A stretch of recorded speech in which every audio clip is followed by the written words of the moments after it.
Hey, it's Biddy Penny, and today I'm going to make 3 scene cards with you, and one is interactive with a very simple die that's included in the Stamp and Die of the Month.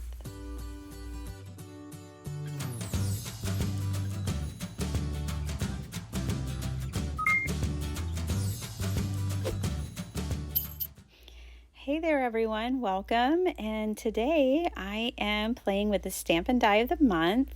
This is for April from the Not Too Shabby shop, and I just checked, there's a few left in stock.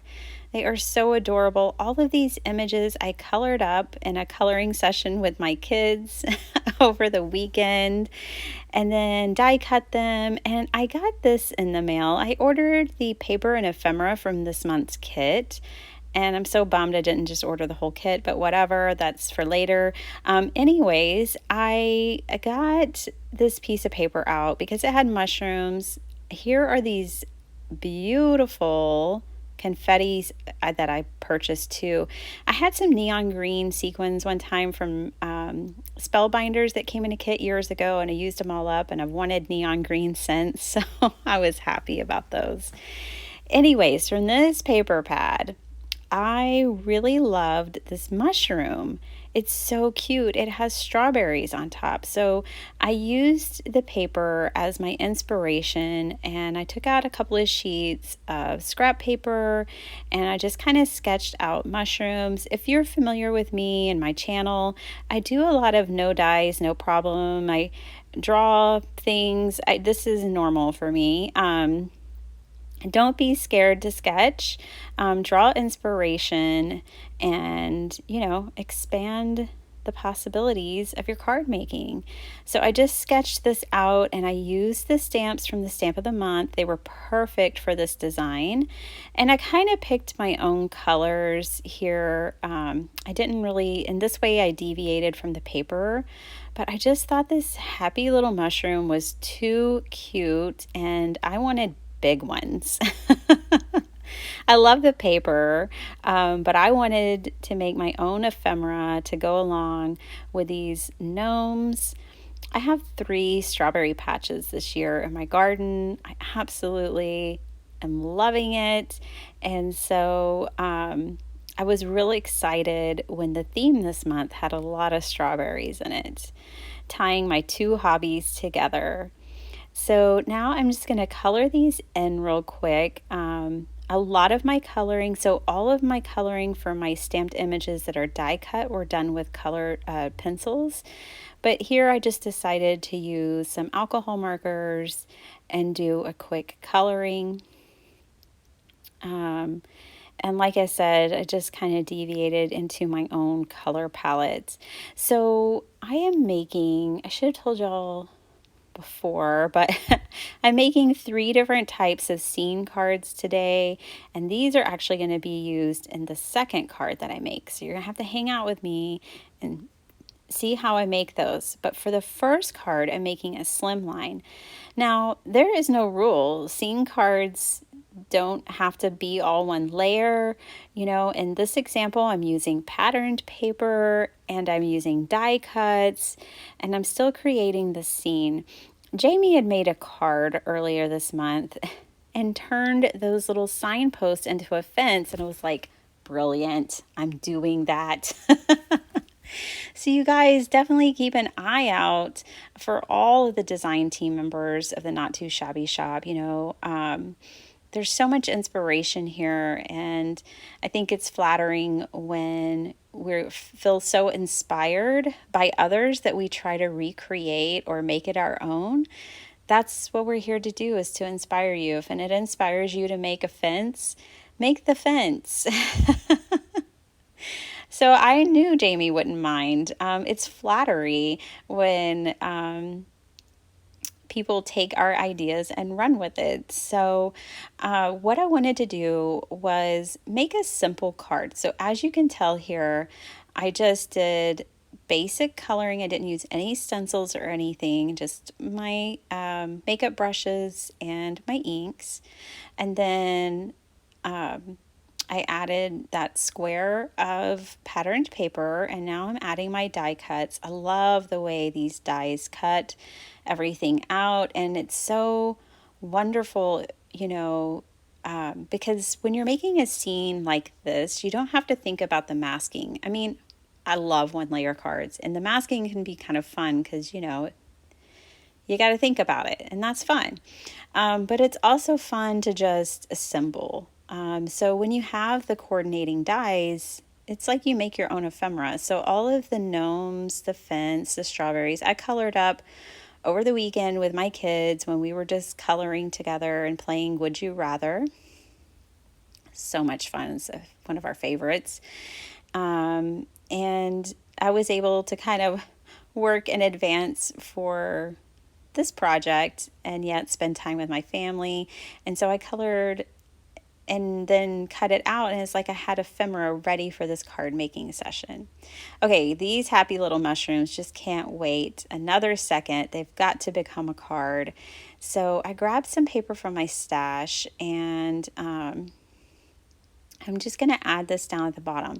So this is a different kind of scene card because I'm not sticking to traditional, blue sky, green grass, that kind of thing. Instead, I'm using some die cuts. These are all from Lawn Fawn. I'm sorry, I don't know what they're named because I've actually taken all of my scene building dies like this. So my suns, the clouds, the grass, the stitched hills, and I've put them all on one magnetic sheet. So I don't remember what they're called, but they're all stitched dies from Lawn Fawn. And I am just incorporating those with the pattern paper. I really love seeing cards like this sometimes, and it becomes so whimsical, and I think some of the overthinking is taken out of it immediately because we have a gingham sky. So once I got everything placed exactly where I wanted it, I used my micropore tape to keep it all together so I didn't have to try to reassemble it later because my mushrooms and my gnome are covering the split sky there in the background. I just liked the way it looked to have the curvy ends. And now what I'm doing is going back. I'm still leaving that tape in place until I feel like I have everything really secured down. So when you use this approach, you'll have pieces that are overlapping, and you just kind of need to go in with your glue like I'm doing now and make sure they're tacked down. I'm going to cut off any excess pieces. And now for the slider card. Yes, this little die came in this kit this month. It's for cutting out the sentiment, but for whatever reason, as soon as I saw it, I was like, that would make a great slider mechanism. So I have these little slider pieces from MFT. These are from years ago, you guys. I had no idea when I bought a bag of them I was buying a lifetime supply, but I just don't make that many of these cards. Although after making this one, I might make more. Okay, so then I cut out a circle and glued it to that. I cut out another circle. That one's going to wait. Then I kind of lined this up where I thought I would want it. And then I cut that out. I got it a little crooked, but that's no big deal. It's going to be covered. Now I kept the piece that was cut out of it, and you could too, but I ended up not using it. Okay, now we have our mechanism mostly in place. So it's a circle in the front, a circle on the back, and then that little plastic piece in the middle. I'm kind of lining these two little cuties up so that their feet are even and she's sliding on over to him. I just think that's such a sweet idea. And now I'm going to fiddle around with this thing and figure out the placement. But essentially, if she is closest to him, and the paper is even on the back, then that will work. So now I'm confident in this design that it's going to work. And she's sliding real nice. I do bring back in this 1-inch punch just to punch out a thumb hole so that we can easily grab the slider mechanism. The slider mechanism, I mean, y'all can tell it's just pattern paper. I mean, this is really simple design, but it totally works. Now, with your foam tape, I did double it up, and this is what's most important. You want to create a channel for that piece of paper in the back not to move around. So you want to create a channel of foam tape so that it kind of locks it in place and it's not moving all around on you. Here I should have put my glue on it. It really helps to put a little wet glue when you might have to reposition something. You can tell it had already made contact with that paper, but it all worked out. So now she's moving and grooving real well. And I have a few extra little pieces, so I decided to put some here. Because this glue dries and sticks so good. This is a bookbinding glue. It's called Lineco that I use. Once you stick it, it's done if it's dry. So I wish I would have added those later, but that's okay. I used the sentiment, I'll always pick you, along with the die to cut it out. And then I just kind of added a few little strawberries. All this needs to be flat so that it doesn't prevent the little Nomi girl from moving across.